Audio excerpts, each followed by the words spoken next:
Hi, I'm Thelma Vlamis. I'm a holistic counsellor and psychotherapist, and I help my clients thrive in life by feeling their feelings, processing their emotions, and working towards uncovering their zone of genius. Now, in today's session, I am talking about all things addictive and addictive tendencies. And the reason why I bring this in is because I think on a deep rooted scale, all of us have some sort of addictive coping mechanism that we have adapted to, evolved in our life to cope with life. And as I bring this topic in, this topic is all around how can we identify that coping mechanism, work through it, and what is even the benefits to identifying this coping mechanism. Now, addiction in itself is only a problem when there's consequences. Every action has a reaction. So if we do something in our life, there's going to be a consequence. Addiction seems to amplify this consequence depending on what your addiction is. Now I'm going to share my screen.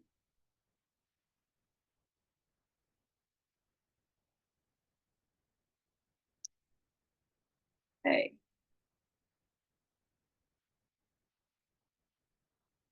So when we have an addiction, why it's really good for us to understand what our specific addictive tendencies are is because it will be suppressing our feelings, emotions, and needs, and parts of ourselves that are vulnerable. Generally, addiction is also connected to shame, and I'll go through that a little later on in this session. So, the very thing that we turn to soothe us from anything that feels uncomfortable in our life is the very thing that we can move towards and get a deeper understanding and clarity of why we use that thing specifically to soothe us. This is not about shaming anyone with their addiction. It's actually more around we all have an addictive tendency. We all have something that we default to soothe us. And depending on our upbringing and the trauma that we've suffered from will depend on the severity of our addiction. Generally, if we've had a lot of trauma and our nervous system is dysregulated, we are probably going to turn to more substances that are going to numb and soothe us on a level that will get rid of the discomfort in our body. The more trauma we've had and abuse we've had in our life growing up, the more dysregulated our nervous system can be in everyday life trying to function. So we turn to coping mechanisms to soothe, to meet a need. And if we are not conscious of what that is, then we are in this cycle of stuckness, of shame spiraling, because generally when we have an addiction and we are making decisions from that place, the end kind of result doesn't end very well. So what I mean by this is that we tend to make decisions based on the addiction, the fear, the shame. And when we do that, we don't get the outcome we want. We can make things worse and we can actually re traumatize ourselves even worse. So it pushes us further away from the root cause and it pushes us further away from parts of ourselves that feel vulnerable and weak that we actually need to bring closer towards us. Addiction can also be a self hating habit, behavior as well and we're not consciously doing this. Now, this is not something where we consciously want to have an addiction. We don't consciously choose this. This is actually an adaptive mechanism that we've created to help us survive in life. And if we want to thrive and reach our goals, the addictive tendency that keeps us dysregulated in our nervous system is the very thing that we need to shift and process and let go of to be able to thrive in life. So, what are our addictions telling us? Now, under every addiction is a symptom and signal. The addiction itself has a lot of information as to What's the thing that we're choosing, and what is it giving us? What need is it meeting? Once we can identify that need, we can really understand that the addiction itself is a symptom and a signal. This is why I don't shame people for having an addiction. It's always, and I use that word, that absolute word, it's always a symptom and a signal of an underlying something. And that is what you would get to know for yourself on an individual level. So, meeting a need in an unhealthy way, bringing awareness to this need gives you the opportunity to meet it in a healthy way. And once we have this awareness, it can be even harder to be like, okay, I know that I've got this addiction for this reason. And then it can be really hard to break the addiction because it takes so much energy. It takes feeling the discomfort. It takes doing the work, creating support networks around you, and a plan to be able to come out of that. And it's a lifestyle change. It's the hardest thing that I've ever done in my life, and also the most rewarding at the same time. So, this is why there's groups like AA. This is why there's groups out there to support people once they've come out of their addiction, because it is not easy, and it definitely cannot be done on its own in a healthy way, I believe. Humans require humans. We are just, this is how we are biologically born, to bond and be in community and connection with others. So, to get to know this addiction, it's to get to know what's the pull and impulses we have in our lives, that when we succumb to them, when we go towards them and justify doing those things, what is the outcome that you get? When you can start to understand the activations that come in, the behaviors, the pull towards, the decisions, and then the outcome that comes from this, generally the outcome will be something that you don't want. It will be creating more challenges and problems in your life. It will be reoccurring patterns and outcomes that you don't want. When this happens, this is how you know that there's an addictive tendency behind it. It has this pull and this impulse that we find so almost impossible to not respond to. It's like many people can also go into a dissociative state where they don't even know they're doing it, and it's not until upon reflection that they can say, oh my gosh, I was in this haze, I didn't even know I did it, or I didn't know when I was doing it that I was in my addiction. So it has different layers, and it's different for everyone.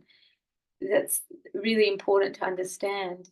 So what I see it as is like, what's the activation? Why am I pulled, or why is it this impulse towards something?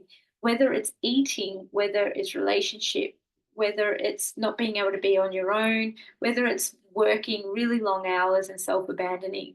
Like, what is this pull that I have where I become activated? I feel uncomfortable, so I am in this anxious fight flight response, trying to feel better, and maybe that thing makes me feel better for a moment, and then the consequence comes along and creates some sort of challenge afterwards, some sort of feeling. So it might be it creates breakdown in relationship, it might create burnout, it might create increase in weight, or weight loss or weight gain. So those sort of things are the consequences to the action that happens.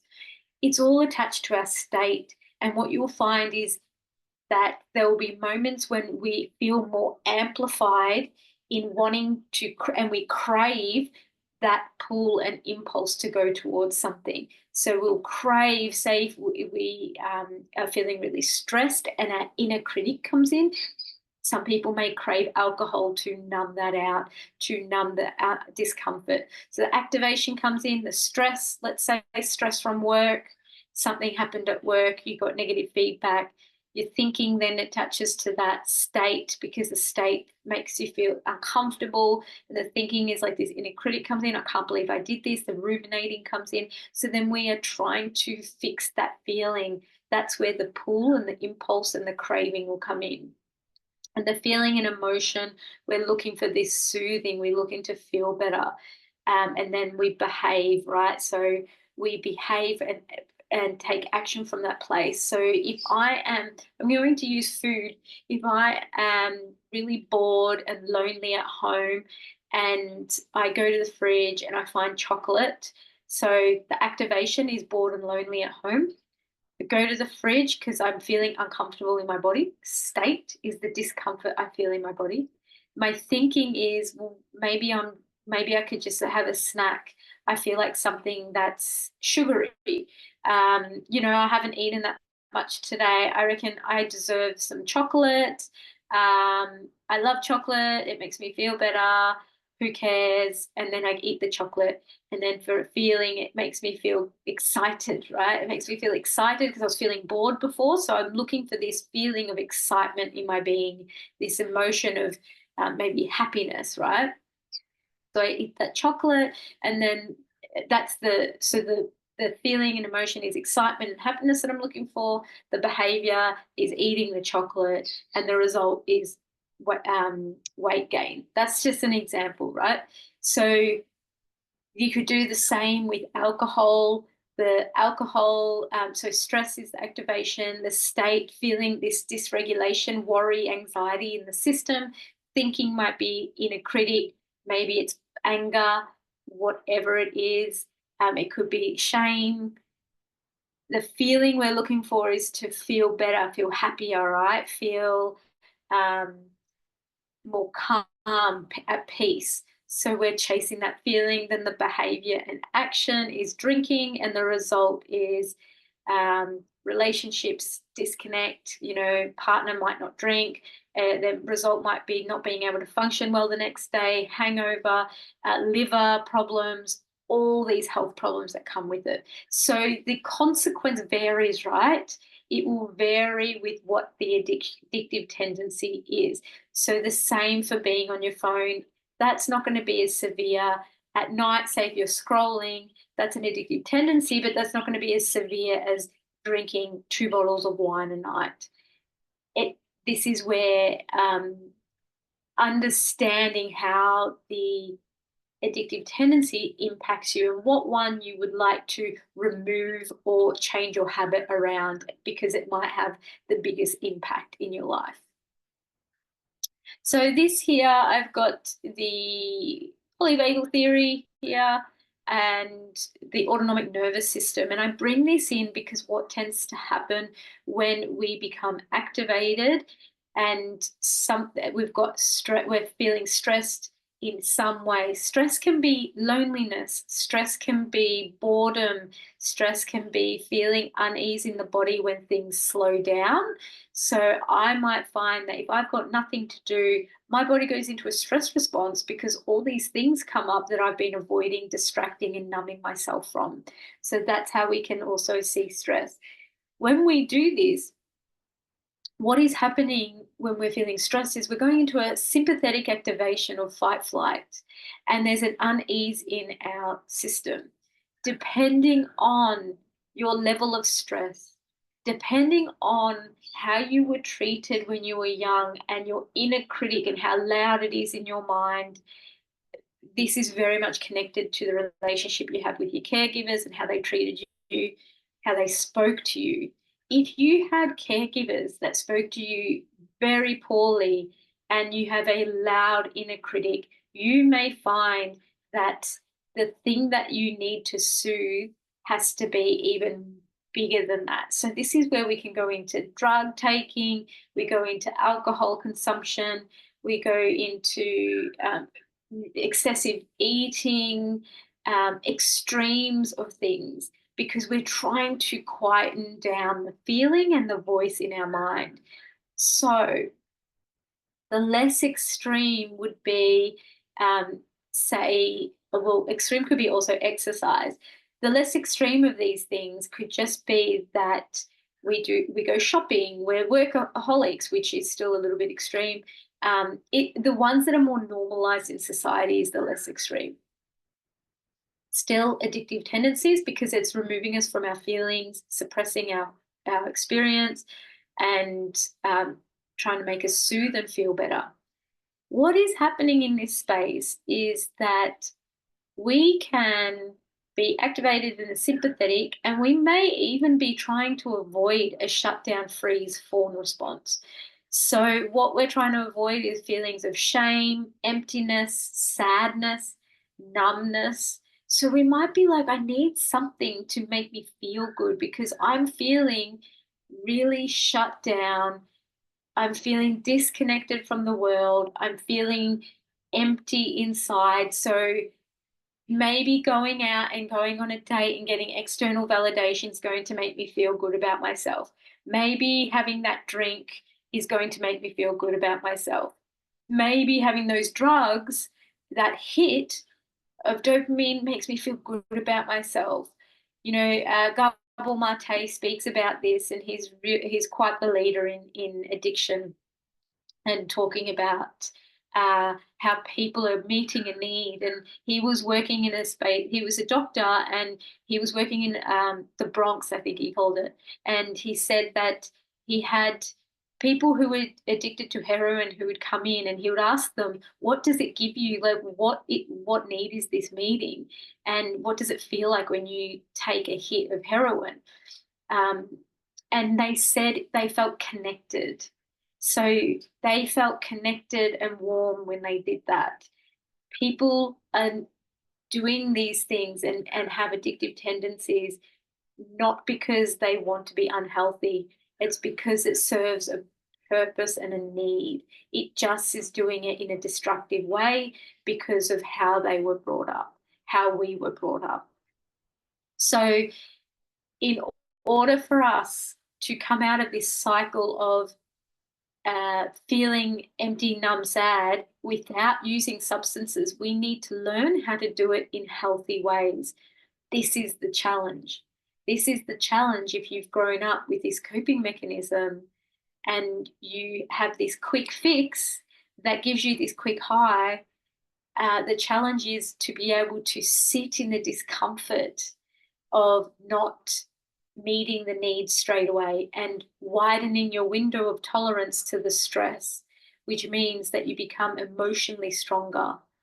And in order to do that, rather than going from sympathetic, anxious state of fight, flight, and then dropping down into dorsal, and then once we drop down into dorsal, we take the substance and go back into sympathetic, which is what happens. We want to find ways to come back up the ladder into a ventral vagal activation. And what this means is into healthy connection, curiosity, creativity, groundedness, warmth, kindness. We need to learn to relearn, reparent ourselves on how to do these things. This comes into somatic work, inner child work, parts work. That's how we do this. This is how we do that work. Talk therapy, a combination of the three is what's needed in this. And this is what I also do in my practice. In order for us to get to here, we really do need to dig deep, take full responsibility and radical honesty about where we are now, where we were before, reflect on that and learn from it, and then start to move forward. This is not easy. It's the hardest thing that many of us can do. And there will be mistakes made on the way, which is healthy and normal. Mistakes, just like a baby learning how to walk, mistakes are important. They're actually needed for us to be able to learn how to be the new us, new me, how to be the new me, because we've got to be a different person to how we were before to be able to create these new habits, to be able to live a different lifestyle and thrive in life. So, therapy, building a support team around you, acceptance, and a buddy. Now, what does this actually mean? Therapy, what it does is it helps you understand the core beliefs that you're reinforcing when you pulled in by the impulse, the craving, the pull towards the addictive tendency towards the thing that you want. With a therapist, who doesn't judge you for the addiction and goes underneath and accepts. There's the acceptance of like where you are now, where you want to be, goes underneath this space into the root cause of why you're doing what you're doing. This alone will support you to understand that your addiction is not the problem. And what's actually really happening is that you're trying to meet a need. So acceptance and compassion for yourself, which I didn't put there, but I would like to put now, is having compassion and acceptance for yourself. So then rather than being in shame, because what shame does is it actually causes us to go back into the addiction. If I have shame around my addiction, it's okay that I feel shame and I can process shame with a therapist. But if I let the shame rule my thinking and behavior, I will go back into my addiction because I will have a kind of, I will have this idea that there's no hope. Shame, what it does is it makes us feel small, weak, and like we have no capability of changing our life. It makes us feel stuck. It makes us feel like we cannot change our life, because shame is one of those feelings in the body that makes us small. And I don't want to be seen. I don't want to be around. I don't want to be vulnerable. And if I'm going to change my life and come out of addiction, vulnerability is the very thing we need to step into to be able to process what we've been running from. Because addiction and addictive tendencies is a flight response. So fight, flight up here in sympathetic activation, it's a flight response that we use to run away, avoid, numb down our discomfort about something in our life. And it could be about the way we're living, our relationship, our career. It could be that we aren't fully expressing who we want to be.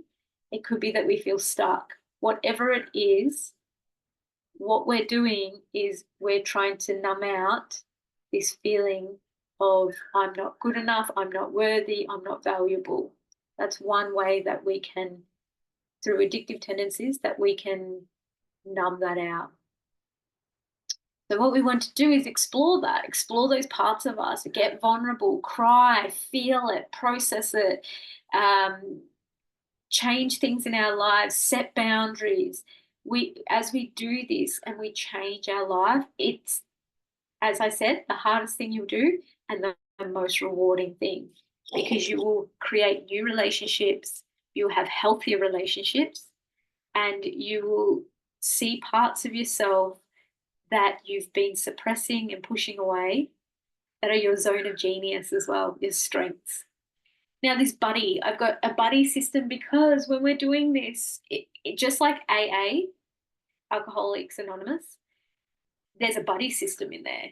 A buddy system is so important, because what it is when I'm craving, when I'm feeling vulnerable, when I'm feeling weak, when I'm feeling dysregulated, I have a friend that I can call or message to support me during that time. So your therapist won't be there every day of your life. They're going to be there, once a week, fortnightly, but a buddy is more likely going to be there for you, because you have this agreement and energy exchange where you be there for each other. You want someone you feel safe with, and someone that you can be open with and doesn't judge you if you do relapse or make a mistake. I say relapse because it's alcohol and drugs, it's relapse, but when it's something more subtle, it can be called relapse, but it can also be called a mistake. Both are mistakes that we can learn from. That's completely natural and normal. If we've been using a coping mechanism for years, and we are trying to come out of that coping mechanism, we are going to make mistakes. We are going to relapse. That is so normal, and it's actually just being human. For us to be able to have someone who can support us through that, and for us ourselves to accept that that's what's happened and not judge ourselves and go into a shame spiral, that's the most important thing, is to pick ourselves back up and move forward again. and therapy can support you to reflect on what happened, what's the new thing that we've learned. You'll always learn something new because you're evolving and growing when you are coming out of your addiction. It will be the time of your life that you will learn the most about yourself. So if you're wondering how you can work with me, I have a few packages at the moment. I've got couples relationship counselling, uncover your purpose package, learn how to say no boundaries package. And I've also just got one-on-one therapies that you can do with me. These will be perfect for addiction or addictive tendencies, or if you just want to thrive in life and you are working towards a goal, or you know there's something more for you in life. I am a bit different. My point of difference from other counsellors is that I have a lot of experience working at a mental health retreat where I worked with thousands of people in all different types of challenges in their life, from addiction to burnout to anxiety, depression, all different things. So I am experienced in that area, but I also ran psychoeducation. So I've got many tools and strategies for whether it's career, whether it's relationships, whether it's boundaries. These tools, I don't only have these tools, but I've also embodied these tools myself because it's the very things that I've processed and worked through myself, which is why I can really facilitate the unfolding of your own process in this as well. If this is something you're interested in, you can visit me at my website, thelmavlamis.com, and book in a session.